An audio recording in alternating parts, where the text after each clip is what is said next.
హల్లెలూయా యేసు ప్రభున్ ఎల్లరు స్తుతించుడి. వల్లభుని చర్యలను తిలకించి స్తుతించుడి. Praise the lord. దేవునికి మహిమ ఘనత స్తోత్రము కలుగునుగాక. దైవ గ్రంథం బైబిల్ నుండి సామెతల గ్రంథము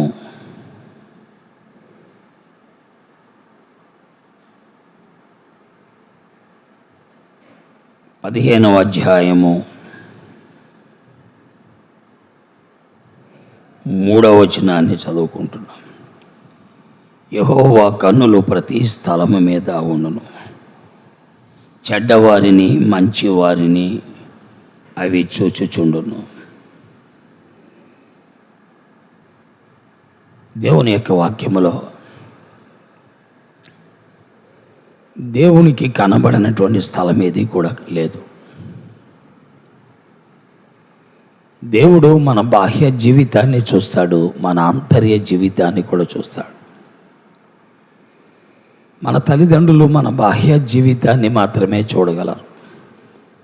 మన గురువులు మన బాహ్య జీవితాన్ని మాత్రమే చూడగలరు.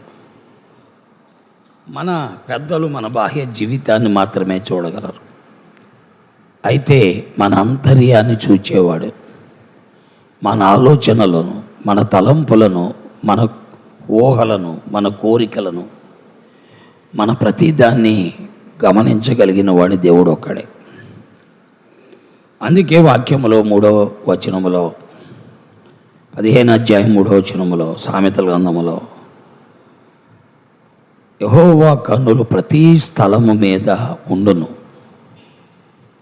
ప్రతి స్థలం మీద ఉంటాయి. ఆయన అందరినీ చూచే దేవుడు. దేవుని వాక్యంలో స్పష్టంగా మనం గమనిస్తున్నాం.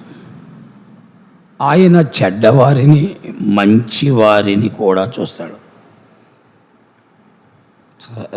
ఆయన కన్నులకు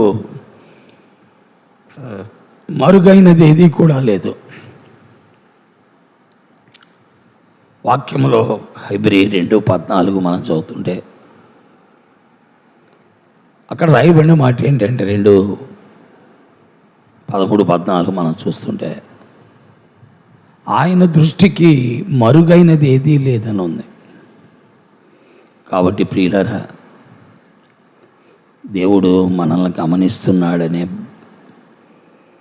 అవగాహన మనకున్నప్పుడు మన అడుగు జాడలను జాగ్రత్తగా ఉంచుకుంటాం, మన మాటలు జాగ్రత్తగా ఉంచుకుంటాం, మన చూపులు జాగ్రత్తగా ఉంచుకుంటాం, మన పనులను జాగ్రత్తగా ఉంచుకుంటాం, మన పద్ధతులను జాగ్రత్తగా ఉంచుకుంటాం. ఆయన మనల్ని చూస్తున్నాడనే వివేచన నీకు లేనప్పుడు స్వేచ్ఛగా ఉంటావు, విచ్చలవిడిగా ఉంటావు, విచ్చలవిడిగా మాట్లాడతావు, విచ్చలవిడితో కూడిన పనులు చేస్తావు, అసభ్యతతో కూడిన ప్రవర్తన కలిగి ఉంటావు. కాబట్టి ఆయన చూస్తున్నాడనే భయము మనము కలిగి ఉందాం. ఆయనకు మనందరి గురించి ఆయనకు బాగా తెలుసు. ఫలానా వాడి గురించి బాగా తెలుసు, నా గురించి తెలియదని అనుకోబాగా. మనందరి గురించి బాగా తెలుసు. మనలో ఉన్న లోపలి ఉన్నటువంటి సంగతులు, మన లోపల మనము కలిగి ఉన్నటువంటి అవివేకము, అజ్ఞానము, బుద్ధిహీనత, మాంద్యము అన్నీ ఆయనకి తెలుసు. భక్తిహీనత, దైవత్వము లేని స్థితి, దేవుడిని వెంబడించిన స్థితి అన్నీ ఆయన ఎరుగును.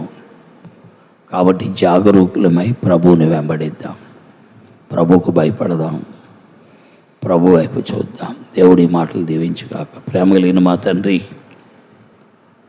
పరిశుద్ధుడు అయిన నమ్మకమైన మా దేవా, నీ ఘనమైన ఉన్నతమైన నామం కొరకై మీకు ఎంతో వందనములు, స్తోత్రాలు, కృతజ్ఞతాస్తుతులు చెల్లించి నిన్ను కీర్తించి ఆరాధించి మీ నామాన్ని గొప్ప చేయించున్నాం. సమయంలో నీ పరిశుద్ధ పాదములతో వస్తున్నాం. చేరువచ్చిన బిడ్డలందరి కొరకే మీకు వందనాలు.